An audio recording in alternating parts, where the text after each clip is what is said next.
할렐루야. 오늘 하루도 이번 한 주도 하나님의 크신 은혜가 우리 성도님들과 성도님들의 가정의 삶에 가득하길 주님의 이름으로 축원드립니다. 아멘. 사랑하는 성도 여러분, 오늘 우리는 구약성경 스가랴 1장을 펼치며 하나님께서 우리 가정에게 주시는 음성을 듣고자 합니다. 하지만 본문으로 들어가기 전에 먼저 스가랴서가 어떤 책인지 잠깐 살펴보고자 합니다. 스가랴는 구약의 선지서 중에 한 권입니다. 또 스가랴 선지자는 앞서 나오는 학개 선지자와 함께 활동한 인물로 알려져 있습니다. 시기는 이스라엘 백성이 바벨론 포로에서 돌아온 이후의 일을 기록하고 있습니다. 그들은 고국 땅, 그토록 그리워했던 예루살렘에 돌아왔지만 그 화려했던 성전은 여전히 재건되지 않았고, 그로 인해서 백성들의 마음은 낙심과 피로감에 젖어 있었습니다. 이때 하나님은 스가랴 선지자를 통해서 이렇게 말씀하십니다. 너희가 나에게로 돌아오라. 그리하면 내가 너희에게로 돌아가리라. 3절의 말씀이었습니다. 스가랴서는 전체적으로 본다면 백성들에게 회개를 촉구하고 있습니다. 동시에 하나님의 회복의 굳건한 약속을 또한 선포하고 있는 책이기도 합니다. 환상과 예언이 참 많이 등장합니다. 그러나 의외로 그 메시지는 아주 단순합니다. 하나님께로 돌아오라. 내가 너희를 다시 일으키겠다. 이 말씀이 스가랴서의 핵심 메시지입니다. 본문으로 들어가겠습니다. 본문 1절은 이렇게 시작합니다. 다리오 왕 제2년 8째 달에 여호와의 말씀이 이도의 손자 베랴가의 아들 선지자 스가랴에게 임하니라. 아멘. 스가랴가 말씀을 받은 시기는 이 구약 학자들의 연구에 의하면 기원전 520년경으로 보고 있습니다. 바벨론 포로에서 돌아온 지 약 18년 전후가 되는 때가 아니겠는가 그렇게 추정하는 겁니다. 하지만 성전은 18년이 지났지만 여전히 무너진 채로 남아 있었고 백성들의 신앙은 식어가고 있었습니다.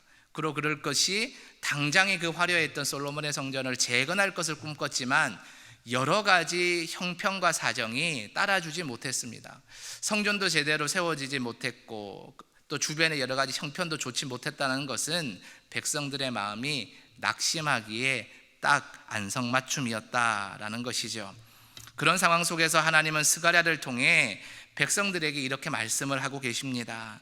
너희 조상들에게 말하였던 것처럼 내가 그들에게 돌이키라고 했지만 그들은 듣지 않았다. 그래서 결국은 심판을 받았다. 그러니 너희는 그들처럼 되지 말고 지금 돌아오라 라는 것입니다. 여러분, 이것이 무슨 뜻일까요? 과거의 조상들이 여호와 하나님의 말씀을 무시하다가 결국 심판을 받아서 바벨론의 포로로 끌려가게 되었다라는 것을 말씀하는 것이죠. 그러니 이제라도 정신을 차리고 돌아오라라는 것입니다.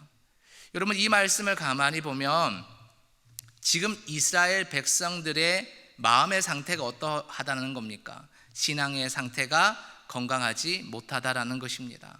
바벨론에서 돌아오게 하신 하나님의 은혜를 기억하며 감사함으로 예배드리고 다시 이 나라를 일으키기 위해서 애쓰고 기도해야 되는데 그러지 못하고 낙심 가운데 있고 하나님께 마음의 중심이 있지 못하고 여전히 세상 가운데 있으니 신앙이 세워지지도 않고 나라가 다시 세워지지도 않고 이 안정감이 전혀 없는 상황 속에서 낙심함만이 있었다라는 겁니다.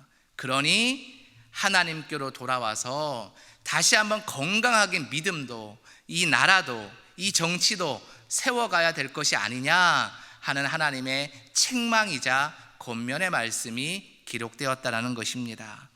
여러분, 하나님은 이 말씀을 통해 이스라엘 백성들을 정죄하시는 것이 아닙니다. 니들이 또 잘못하고 있구나, 너희 조상들과 똑같구나, 그러니 망했지, 너희도 또 혼나고 싶으냐, 이 말씀을 하시는 것이 아니라는 거예요. 하나님의 핵심적인 메시지는 뭡니까? 내게로 돌아오라는 겁니다. 내가 여전히 너희들이 내게 온전히 돌아오기를 기다리고 있다라는 겁니다. 너희들이 돌아오기만 하면, 나에게 눈길을 돌리기만 하면 내가 너희로 돌아가서 내가 너희를 회복시키겠다는 하나님의 절절한 사랑의 메시지, 회복의 약속이 오늘의 말씀입니다. 여러분, 하나님은 언제나 돌아올 수 있는 기회를 주고 계십니다. 무너졌던 성전을 다시 세우라고 말씀하신 것도, 포로로 끌려갔던 백성들을 70년 만에 다시 불러 모으신 것도 다 이런 하나님의 마음 가운데 있다는 사실입니다. 여러분, 이것은 오늘을 사는 우리에게도 마찬가지입니다. 우리의 기도의 자리가 식어 있을 수 있습니다. 예배의 자리가 무너져 있을 수도 있습니다. 우리의 일상이 하나님 중심이 아니라 세상 중심이고 세상의 욕심과 정욕 가운데 빠져 있을 수도 있습니다. 그래서 어떻게 살아야 되는지 우리의 영적인 나침반이 고장난 상태가 되어 있을 수도 있지요. 삶이 지치고 그래서 무기력한 겁니다. 그래서 늘 세상에 치이고 유혹에 또 넘어지고 또 넘어지는 이유일 수도 있습니다. 하지만 그런 우리에게 하나님은 오늘 말씀하십니다. 사랑하는 나의 아들과 딸아, 지금이라도 괜찮다. 지금 너희가 나에게로 돌아오면 내가 너희를 다시 일으키겠노라. 아멘. 사랑하는 여러분, 오늘의 말씀은 단순한 회개의 겉면일 뿐만 아니라 하나님의 우리를 향한 회복의 초청장입니다. 하나님은 돌아갈까 말까 고민하며 망설이고 있는 우리를 책망하는 것이 아닙니다. 책망이 아니라 다시 돌아올 수 있는 기회를 오늘 또 허락하신다고 우리에게 사랑의 음성을 들려주고 계십니다. 여러분, 지금이라도 하나님께로 나아가면 그분은 언제든지 우리를 받아주십니다. 우리를 안아주십니다. 우리를 회복시켜 주십니다. 우리는 때로 지나온 삶을 후회만 하고 있는 것은 아닙니까? 아이고, 기도 더 많이 할 걸 그러지 못했네. 아이고, 신앙에 성실해야 되는데 게을렀네. 아이고, 어떻게 할까? 오늘도 어제도 세상과 타협을 보았네. 어떻게 할까? 여러분, 후회만 하고 있지 않습니까? 여러분, 후회만 하는 인생은 주저하다가 끝나는 인생입니다. 그러면 어떻게 해야 될까요? 오늘 새벽 스가랴 선지자를 통해 우리에게 들려주시는 하나님의 음성을 듣고 순종해야 되겠지요. 지금 돌아오라. 내가 너를 정죄하지 않고 다시 너를 회복시키겠노라. 왜냐하면 너는 나의 아들이고 딸이다 라는 것입니다. 사랑하는 여러분, 지금 여러분은 하나님 앞에 어떤 영적인 상태로 서 계십니까? 여러분의 삶은 하나님이 먼저입니까? 아니면 세상이 먼저입니까? 일주일에 딱 하루 주일만은 하나님 먼저라고 말씀하시고 주일을 송수하시지만 월요일부터 토요일까지 삶은 여전히 세상 가운데서 하나님 한 발, 세상 한 발 가운데 망설이는 삶은 아니십니까? 여러분, 상상해 보십시오. 당시에 이스라엘 백성들이 정말 예배를 제대로 드리지 못해서 하나님께 이렇게 책망과 구중을 들었을까요? 여러분, 21세기에도 유대인의 믿음의 삶을 여러분 잘 아시지 않습니까? 그들은 철저하게 신앙생활합니다.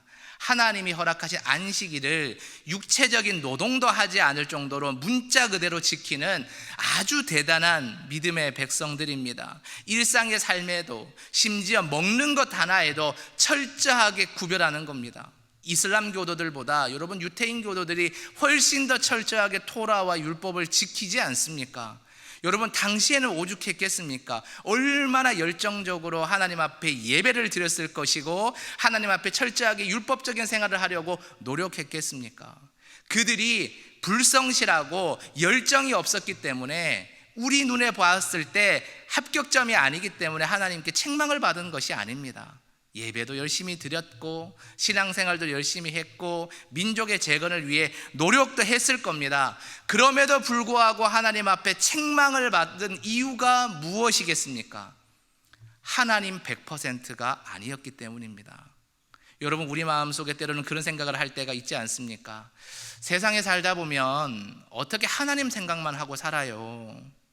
어떤 큰 교회 유명한 목사님이 예수 그리스도로 24시간 살기 말씀을 하셨을 때 많은 사람들이 비웃었습니다.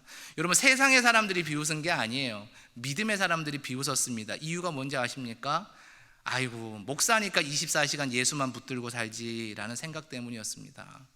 여러분, 당시 이스라엘 백성들의 마음이 이런 생각을 하는 마음과 똑같지는 않았을까요? 여러분, 아무리 바쁘고요, 아무리 힘들고요, 아무리 고단하고요, 우리가 선 곳이 물리적으로 교회와 관계없는 곳이라 할지라도 하나님은 그곳에 살아계심을 믿으시기 바랍니다. 그러니 하나님 말씀이 먼저여야 됩니다. 선택은 하나님의 선하신 뜻이 무엇인가 기도하고 선택하셔야 됩니다. 그래서 여러분의 삶의 모든 자리가 하나님이 세워지고 하나님이 예배받으시고 하나님이 경배받으시는 곳이 되어야 됩니다. 그래야 삶의 예배자로 여러분이 세워질 수 있고, 그래야 하나님이 기뻐하시는 하나님의 자녀가 되시는 겁니다. 그런 삶을 살아가는 사람을 어떻게 하나님이 모른다 하시고, 어떻게 그의 기도를 하나님께서 응답하지 않을 수 있으시겠습니까? 여러분, 오늘 하루도 하나님 먼저의 삶을 사시기 바랍니다. 세상에 어떤 곳에 서 계시든지 하나님의 말씀이 먼저가 되시고, 여러분의 삶이 오늘날에 쓰여지는 또 다른 성경이 되어서 세상 가운데, 여러분 자녀들 가운데 하나님의 말씀을 선포하고 증거하는 놀라운 그 일을 여러분의 인생으로 해내시기를 주님의 이름으로 축원드립니다. 아멘. 이 시간 합심하여 기도하겠습니다. 기도하실 때 하나님, 우리의 삶이 하나님 중심으로 회복되게 하여 주시옵소서.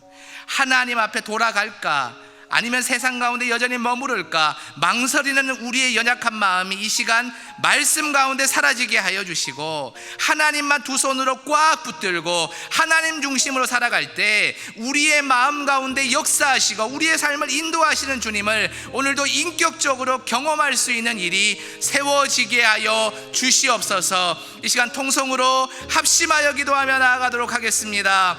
하나님 아버지, 이 시간 우리의 삶이 망설이거나 하나님 앞에, 세상 앞에 흔들리지 않게 하여 주시옵소서. 오직 하나님을 붙들고 하나님 먼저의 삶의 모든 일상 가운데서 세워가는 오늘이 되게 하여 주시고 우리 성도들이 되게 하여 주시옵소서. 그래서 이 마지막 시대 가운데 하나님의 그리스도의 군사로 세워지게 하여 주시고, 하나님이 먼저 된 삶을 살아갈 때 우리의 기도가 응답되게 하시고, 우리의 삶의 모든 걸음이 하나님께서 붙드시고 세우시는 반석 위에 세워지는 믿음의 집과 같이 우리가 든든하게 세워지게 하여 주옵소서. 오늘의 우리의 기도가 하나님을 기쁘시게 하여 주시고 하나님의 나라를 세워가는데 우리의 모든 일상의 발걸음이 인도되게 하여 주시고, 우리의 일상의 모든 발걸음이 하나님이 인도하시는 발걸음이 되게 하여 주시옵소서. 하나님 아버지, 오늘도 우리에게 돌아오라 말씀하시는 주님의 음성을 듣습니다. 우리의 지금의 삶이 무너져 있더라도, 우리의 기도가 식었더라도, 우리의 예배의 자리가 더 이상 뜨겁지 않더라도 주님은 다시 돌아오기를 기다리고 계심을 이 시간 믿음으로 고백합니다. 오늘 이 새벽 주님 앞에 다시 엎드립니다.